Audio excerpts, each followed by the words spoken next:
বাংলাদেশের রাজনীতির মঞ্চে আবারও আলোড়ন।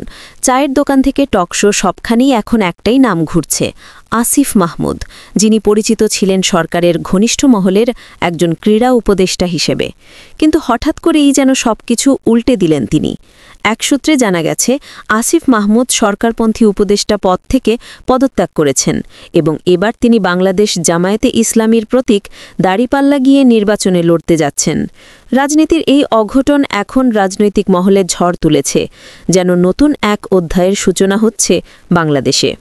শুধু পদত্যাগ করাই নয়, বরং তার সিদ্ধান্তের পেছনে নাকি একটি বড় প্রভাবক শক্তি কাজ করেছে।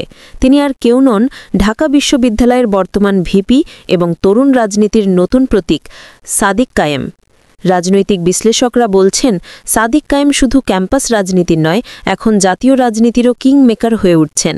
তার কথায় মানুষ যেমন অনুপ্রাণিত হয়, তেমনি অনেকেই তার দেখানো পথে নতুন রাজনৈতিক দিক খুঁজে পাচ্ছেন।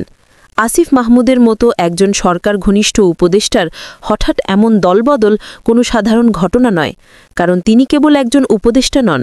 খেলাধুলার উন্নয়ন, যুব সমাজের নীতি নির্ধারণ, এমনকি সরকারের বেশ কয়েকটি প্রকল্পেও তার গুরুত্বপূর্ণ ভূমিকা ছিল। কিন্তু তবুও তিনি সব কিছু ছেড়ে দাড়িপাল্লা হাতে নেওয়ার যে সাহস দেখিয়েছেন, তা নিঃসন্দেহে রাজনৈতিক বিশ্লেষকদের কপালে ভাঁজ ফেলেছে। প্রশ্ন উঠেছে, কেন তিনি এমন করলেন? কি এমন দেখলেন তিনি জামায়াতে ইসলামীতে, যা অন্য কোনো দলে দেখতে পাননি? একজন ঘনিষ্ঠ সূত্রের ভাষায়, আসিফ ভাই দীর্ঘদিন ধরে রাজনৈতিক পরিবর্তনের চিন্তায় ছিলেন, কিন্তু তিনি বিশ্বাস করতেন দেশের মানুষ এখন নতুন বিকল্প খুঁজছে। বড় বড় দলগুলোতে এখন জনগণের আস্থা কমে গেছে, প্রতিশ্রুতির চেয়ে বাস্তব অর্জন অনেক কম। তাই তিনি এমন এক জায়গায় যেতে চেয়েছেন যেখানে আদর্শ এখনও জীবিত। আর এখানেই নাকি ভিপি সাদিক কায়েমের ভূমিকা ছিল সবচেয়ে গুরুত্বপূর্ণ। তিনি আসিফ মাহমুদকে বোঝান যে সময় এসেছে নতুন ধারার রাজনীতির, এমন রাজনীতি যেখানে কথার চেয়ে কাজ বেশি, ক্ষমতার চেয়ে নীতির মূল্য বেশি। শোনা যাচ্ছে, এই আলোচনার পর থেকেই আসিফ মাহমুদের রাজনৈতিক মানচিত্রে পরিবর্তন আসতে শুরু করে। তিনি বুঝতে পারেন, যেসব দল এখনও ইস্যুভিত্তিক রাজনীতি করে, তার মধ্যে জামায়াতে ইসলামী অন্যতম।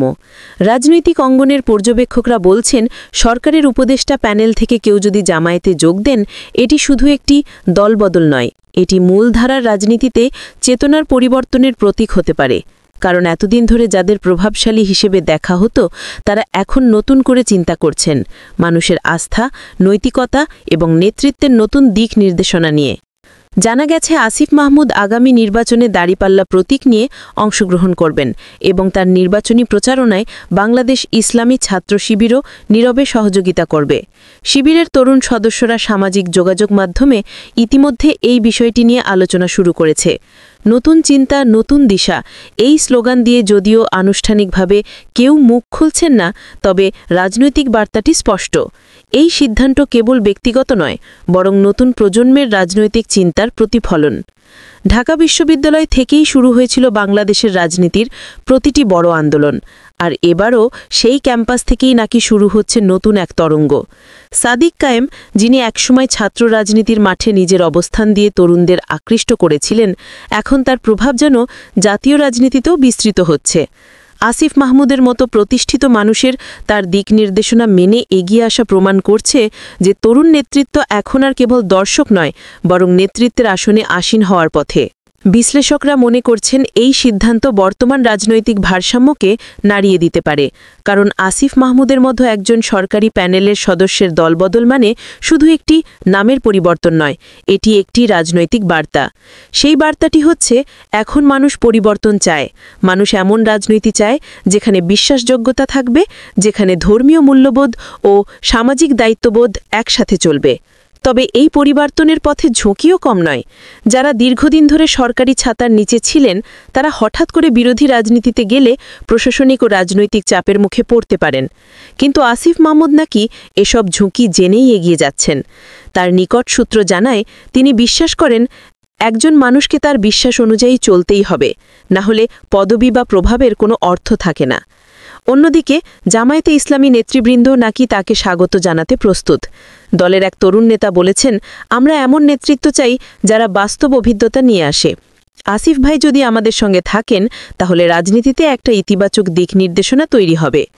প্রযুক্তি নির্ভর যুগে এখন রাজনীতির কৌশলও বদলে গেছে। আসিফ মাহমুদের এই সিদ্ধান্তের খবর ছড়িয়ে পড়ার পর সামাজিক যোগাযোগ মাধ্যমে শুরু হয়েছে বিশাল আলোচনার ঝড়। অনেকে বলছেন এটি রাজনৈতিক সফটওয়্যার আপডেট, যেখানে পুরনো কোডগুলো মুছে গিয়ে নতুন দিক নির্দেশনা ঢুকছে। কেউ কেউ আবার এটাকে বলছেন স্মার্ট রাজনীতির সূচনা, যেখানে আদর্শ, তরুণ নেতৃত্ব এবং জনমতের ডিজিটাল রূপ একসাথে মিলছে।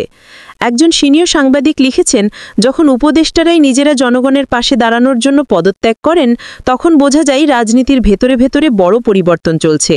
রাজনৈতিক পর্যবেক্ষকরা এখন আগ্রহ ভরে অপেক্ষা করছেন আসিফ মাহমুদ আসলে কোন আসন থেকে নির্বাচন করবেন এবং তার এই পদক্ষেপে সরকারের ভেতরে কী ধরনের প্রতিক্রিয়া দেখা দেয়। কারণ অতীতে এমন দলবদল খুব একটা দেখা যায়নি যেখানে ক্ষমতাসীন প্যানেল থেকে কেউ সরাসরি জামায়াতে যোগ দিয়েছে। একই সাথে অনেকে এখন সাদিক কায়েমের দিকেও তাকিয়ে আছে, যিনি একদিকে ঢাকা বিশ্ববিদ্যালয়ের নেতৃত্ব দিচ্ছেন, অন্যদিকে জাতীয় রাজনীতির গতিপথ প্রভাবিত করছেন। তার চিন্তা, কৌশল এবং নেতৃত্বের ধরন এখন তরুণ রাজনীতির নতুন পাঠ্যবই হয়ে উঠছে। সবশেষে বলা যায়, আসিফ মাহমুদের এই দলবদল হয়তো কেবল একটা রাজনৈতিক খবর নয়, বরং বাংলাদেশের রাজনীতির নতুন অধ্যায়ের সূচনা। যখন একজন উপদেষ্টা পদবি নয়, বিশ্বাস বেছে নেয়, তখন বোঝা যায় দেশের রাজনীতি নতুন দিকে ঢালছে। দাঁড়িপাল্লা এখন আর শুধু একটি প্রতীক নয়, এটি হয়তো নতুন প্রজন্মের ন্যায় ও পরিবর্তনের প্রতীক হয়ে উঠতে যাচ্ছে।